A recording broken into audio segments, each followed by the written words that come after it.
ಎರಡನೇ ಹೆಂಡ್ತಿನೂ ನಿಮ್ ಜೊತೆ ಚೆನ್ನಾಗಿಲ್ಲ, ಈಗ ಅದು ಪ್ರಾಬ್ಲಮ್ ಆಗಿದೆ. ಹಂಗಾದ್ಮೇಲಿಂದ ಮೊದಲನೇ ಹೆಂಡ್ತಿನ ಸರಿಯಾಗಿ ನೋಡ್ಕೊಂಡಿಲ್ಲ ಅನ್ನೋದು ಡೆಸರ್ಷನ್ ಆಟೋಮ್ಯಾಟಿಕಲಿ ಪ್ರೂವ್ ಆಯ್ತು. 125 ಸ್ಕೋಪ್ ಇರೋದೇ ಅಷ್ಟು. ಸುಪ್ರೀಂ ಕೋರ್ಟ್ನವರು, ಹೈಕೋರ್ಟ್ನವರು ಎಲ್ಲ ಬೇರೆ ಬೇರೆ ಹೈಕೋರ್ಟ್ನವರೆಲ್ಲ ಇನ್ನೂ ಒಂದ್ ಹೆಜ್ಜೆ ಮುಂದೋಗಿ ಬರೇ ಕಟ್ಕೊಂಡವಳ್ಗಲ್ಲ ಇಟ್ಕೊಂಡವಳ್ಗೂ ಕೊಡ್ಬೇಕು ಅಂತ ಹೇಳಿ ಮಾಡಿದ್ದಾರೆ. ಹಾಗಿದ್ದಂಥ ಪಕ್ಷದಲ್ಲಿ ಇನ್ನೇನು ಲೀಗಲ್ ಪಾಯಿಂಟ್ ರಿವಿಷನಲ್ಲಿ ನಾವು ನೋಡೋದಿದೆ? ಇದರಲ್ಲಿ ಏನೋ ಲೀಗಲ್ ಪಾಯಿಂಟ್ ನೋಡೋದಿಲ್ಲ. ಇನ್ನು ಕೆಪಾಸಿಟಿ, ದುಡ್ಡಿಲ್ಲ ಅಂದ್ರೆ ಹೋಗಿ ಜೈಲಿಗೆ ಸೇರ್ಕೊಂಬಿಡಿ ಶಿವಾಯನಮ್ಮ ಅಂತ, ಇಲ್ದಾರೆ ಹರಿದ್ವಾರಕ್ಕೆ ಹೋಗ್ಬಿಡಿ ಕಾವಿ ಹಾಕೊಂಡು. ಅವಳೇ ಒಂದೊಂದು ದಿನ ಒಂದೊಂದು ಆಶ್ರಮದಲ್ಲಿ ಬಿಟಿ ಊಟ ಹಾಕ್ತಾರೆ, ಒಟ್ಟು ಹೋದ್ರೆ ಆಯ್ತಪ್ಪ ಆರಾಮಾಗಿ. ಅಲ್ಲಿರೋರೆಲ್ಲ ಅರ್ಧ ಜನ ಕನ್ವಿಕ್ಸೆ. ಋಷಿಕೇಶ, ಹರಿದ್ವಾರ, ಕಾಶಿ ಅಲ್ಲೆಲ್ಲ ಇರೋರೆಲ್ಲ ಅಂತವ್ರೆ. ನೆನ್ನೆ 75 ರೂಪಾಯಿಗೊಂದು ಕೇಸರಿ ಕಲರ್ ನೈಟಿ ಕೊಡ್ತಾರೆ, ಅದು ಹಾಕೊಂಡ್ಬಿಟ್ರೆ ಮುಗಿದೋಯ್ತು. 25 ರೂಪಾಯಿಗೆ ಒಂದು ಅಲ್ಯೂಮಿನಿಯಂದು ಟಿಫಿನ್ ಕ್ಯಾರಿ ಕೊಡ್ತಾರೆ. ಒಂದೊಂದು ದಿನ ಒಂದೊಂದು ಆಶ್ರಮದಲ್ಲಿ 12 ಗಂಟೆ ಕರೆಕ್ಟಾಗಿ, ಬೇರೆ ಯಾರು ಊಟ ಹಾಕ್ತಾರೋ ಬಿಡ್ತಾರೋ 12 ಗಂಟೆಗೆ ಆ ಆಶ್ರಮದಲ್ಲಿ ಬೆಲ್ ಆಗುತ್ತೆ. ಲೈನಲ್ಲಿ ಹೋಗಿ ಕೂತಿದ್ರೆ ಸಾಕು, 2 ಚಪಾತಿ ರೊಟ್ಟಿ ಕೊಡ್ತಾರೆ. ಯಾರ್ಯಾರೋ ದೇಶದಲ್ಲೆಲ್ಲ ಏನೇನೋ ಅನ್ಯಾಯ ಮಾಡ್ಬಿಟ್ಟಿರ್ತಾರಲ್ಲ ಅವರೆಲ್ಲ ಇಲ್ಲಿರೋ ಸಾಧು ಸಂತರಿಗೆ ಊಟ ಕೊಡಬೇಕು ಅಂತ ಹೇಳಿ ದುಡ್ಡಿಟ್ಟಿದ್ದಾರೆ. ಅವನ ಆಶ್ರಮದವ್ರು ಅರ್ಧ ನುಂಗಿ ಇನ್ನರ್ಧ ಇವ್ರಿಗೆಲ್ಲ ಹಾಕ್ತಾರೆ.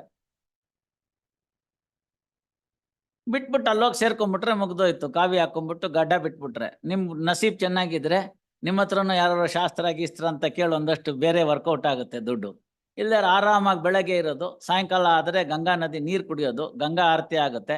ಯಾರೋ ನಿಮ್ ಸುಮ್ಮನೆ ಅಲ್ಲಿ ಲೈನಲ್ಲಿ ಕೂತಿದ್ರೆ ಪಾಪ ಮಾಡಿದವರೆಲ್ಲ ಬೆಳಗ್ಗೆ ಟಿವಿ ನೋಡಿ 10 ರೂಪಾಯಿ ಹಾಕೊಂಡು ಹೋಗ್ತಾರೆ. ಆ ಥರ 10 ರೂಪಾಯಿ 250 ರೂಪಾಯಿ ಕಲೆಕ್ಷನ್ ಆಗುತ್ತೆ ಪರ್ ಡೇ. ಯಾರಿಗುಂಟು ಯಾರಿಗಿಲ್ಲ. ಬೇಡ ನಾನು ಇಲ್ಲೇ ಇರಬೇಕು ಅಂತಾದ್ರೆ 1ನೇ ಹೆಂಡತಿ, 2ನೇ ಹೆಂಡತಿ, 3ನೇ ಹೆಂಡತಿ ಅಂತ ಇದ್ದು ದುಡಿದು ತಂದಾಕಿ ಅವ್ರನ್ನ ಕಾಪಾಡಿ ಅಂತಾರೆ ಸುಪ್ರೀಂ ಕೋರ್ಟ್ನವರು. Fully abled person should earn and then maintain the family. ಇಂಥ ಗಂಡನ್ ಕಟ್ಕೊಂಡಿದ್ದಕ್ಕೆ ಅವಳ ಕರ್ಮದಲ್ಲಿ ಇನ್ನೇನು ಅನುಭವಿಸ್ಬೇಕು ಅನುಭವಿಸ್ತಾಳೆ. This all about the 125. Domestic violence, domestic violence still worser. ಅದ್ರಲ್ಲಿ ನಂದೇ ಜಜ್ಮೆಂಟ್ ಇದೆ ನೋಡಿ. ಮೇಂಟೆನೆನ್ಸ್ ಕೊಡೋದ್ರ ಜೊತೆಗೆ ಮನೆನೂ ಕೊಡ್ಬೇಕು.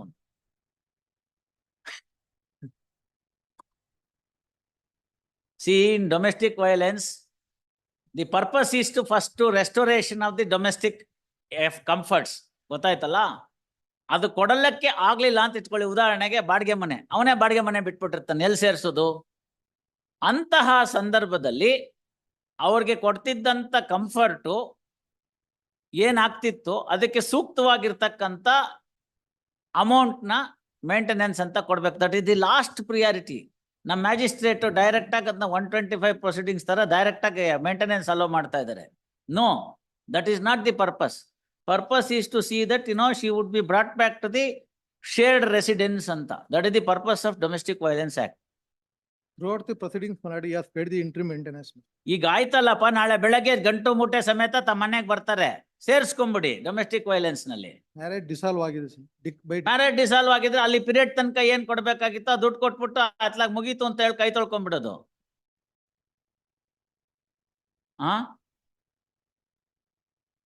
ಅಷ್ಟೇ ಇರೋದೀಗ, ಅಲ್ಲಿ ತನಕ ಇರೋದು ಅಷ್ಟೇನೇನೆ. If the marriage is dissolved you will have to pay some amount. Pay that amount and be done away with it. Initially, my lord, the petitioner has filed the restitution of conjugal rights. ಆಯ್ತಲ್ಲ ಇವ್ರೆ, ಅದೆಲ್ಲ ಮುಗಿದೋಯ್ತಲ್ಲ ಈಗ. Thereafter, divorce. ಅದೆಲ್ಲ ಮುಗಿದೋಯ್ತು ಈಗ. We have past last stage ನಾವು. ಈಗ question of ಏನ್ ದುಡ್ಡು ಕೊಡ್ಬೇಕು ಅದನ್ನ ಕೊಟ್ಬಿಟ್ಟು ನಿನ್ ದಾರಿ ನಿನ್ಗೆ, ನನ್ ದಾರಿ ನನ್ಗೆ ಅಂತ. ನಿಮ್ ಕಕ್ಷಿಗಾರಕ್ಕೆ ಸ್ತ್ರೀ ಸೌಖ್ಯ ಬರ್ದಿಲ್ಲ, ಅದಕ್ಕೆ ಮೊದಲನೇ ಹೆಂಡತಿನ ಅನಾನುಕೂಲ ಆಯ್ತು. ಈಗ 2ನೇ ಹೆಂಡತಿ ಅವಳದು ಅನಾನುಕೂಲ ಆಗ್ತಾ ಇದೆ. ಇದು ಮ್ಯಾರೇಜ್ ಮಾರ್ಕೆಟ್ ಚೆನ್ನಾಗಿದೆ, ಗಂಡಸಿಗೆ 10 ಬೇಕಾದ್ರೆ ಮದುವೆ ಆಗುತ್ತೆ.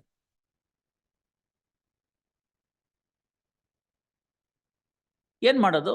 ಸಮಾಜ ಹಂಗಿದೆ, ಕಾನೂನು ಹಂಗಿದೆ. ನೀವೇನ್ ಕೊಡ್ಬೇಕು ಕೊಡಿ, ಅದನ್ನ ಕೊಟ್ಬಿಟ್ಟು ಮುಗಿಸಿ. ಈಗ ಎಷ್ಟು ಕೊಡ್ಬೇಕು ಇನ್ನ ಬಾಕಿ? 2 lakhs. 2 lakhs. They have not paid single rupee. 2 right. lakhs. ಅದನ್ನ ಎಷ್ಟು ಕೊಡ್ತಾರೆ ಈಗ? ನೆಕ್ಸ್ಟ್ ಡೇಟ್ ಅಲ್ಲಿ ಎಷ್ಟು ಕೊಡ್ತೀರಾ ಹೇಳಿ? This honorable court is granted. ಸ್ವಲ್ಪ interim- ತಡೀರಿ ಇವ್ರೆ. ನಿಮ್ಗೆ ದುಡ್ಡು ಬೇಕೋ ಬರೀ ಕೋರ್ಟ್ ಆರ್ಡರ್ ಬೇಕೋ? ಪೇಪರ್ ಡಿಗ್ರಿ ಅದು. ಅಲ್ಲ, ಇಂಟ್ರಿಮ್ ಆರ್ಡರ್ ತಗೊಂಡ್ರೆ 1 ಲಕ್ಷ ಡೆಪಾಸಿಟ್ ಅಂತ, ಅದು ಡೆಪಾಸಿಟ್ ಮಾಡಿ. ಅದನ್ನೇ ಕೇಳ್ತಾ ಇದೀವಲ್ಲ ನಾವು, ಸ್ವಲ್ಪ ನೋಡೋಣ ಅಂತ.